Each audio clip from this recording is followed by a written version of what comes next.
Today on Substance Stories, we're going to be talking about withdrawal and hedonic cravings and how to manage them.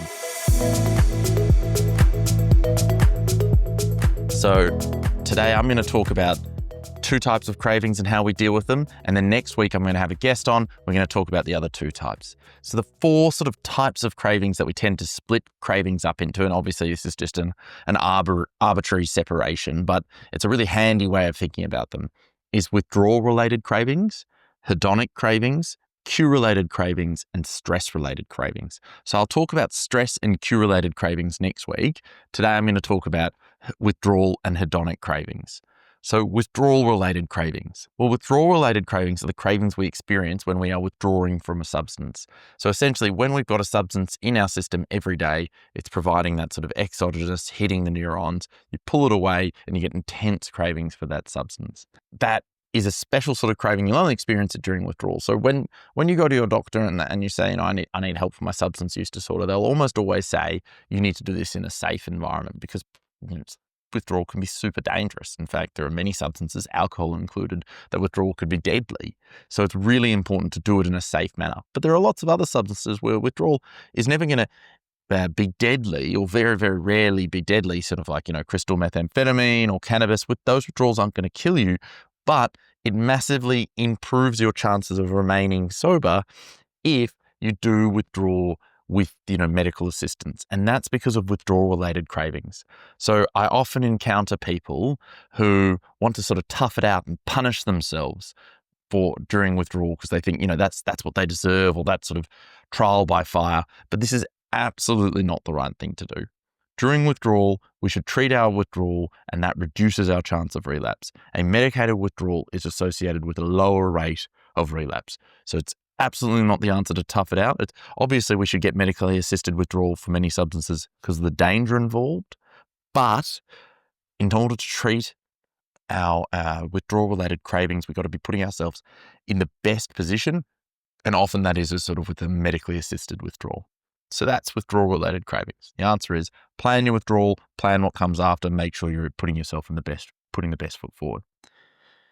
The other set of cravings I want to talk about is hedonic cravings, hedonic or pleasure-seeking cravings. So those are the sort of when we've forgotten the hardships of our addiction and we're just sort of thinking about the pleasure involved. So often it happens 3 to 4 months into our abstinence and we think, I'll just treat myself. Maybe it's a sunny day and we're walking down the street and we see, some people drinking out in the sun. We think, God, wasn't that great? And we've forgotten all the hardships of our addiction. We just get the pleasure seeking. We just want to, experience the joy of our substance use. We've forgotten, obviously, when we're in the middle of an addiction, it's less about the joy and it's more about avoiding pain.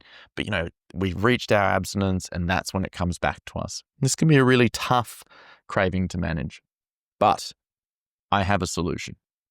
So early in your recovery, whether that's in withdrawal or just the first few weeks of recovery, when all the hardships of your addiction is fresh in the mind, it's very, very clear to us at that stage, all the hardships of our addiction.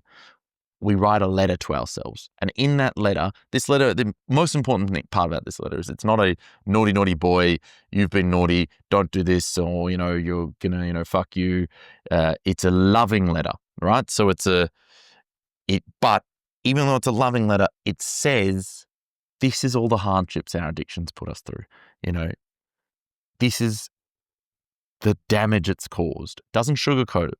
And then it goes on from that to sort of say very clearly what our values and goals are.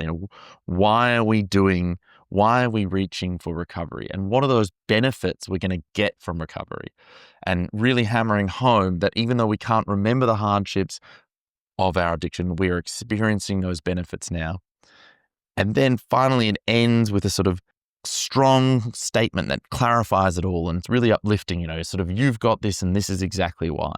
But the most important part of that letter is that it's this loving tone. It's not a chiding parent. It's a loving letter to your future self to say, hey, you've got this. This is all the hardships you've done, but well done. You've gotten this far and you can get further. Don't forget where we're going. So I love people writing these letters. I've read some wonderful letters from some patients of mine. They've read them to their families and it's been really cathartic process. And my hope is that everyone keeps these letters on them, even if whether it's written on their phone or in their wallet, just, in a piece of paper kept in their wallet. And when we're experiencing those sort of hedonic cravings a few months into our recovery, we can say, fantastic, I'm no longer experiencing those withdrawal-related cravings. Let's keep going. I hope this has been helpful. Thank you so much for listening.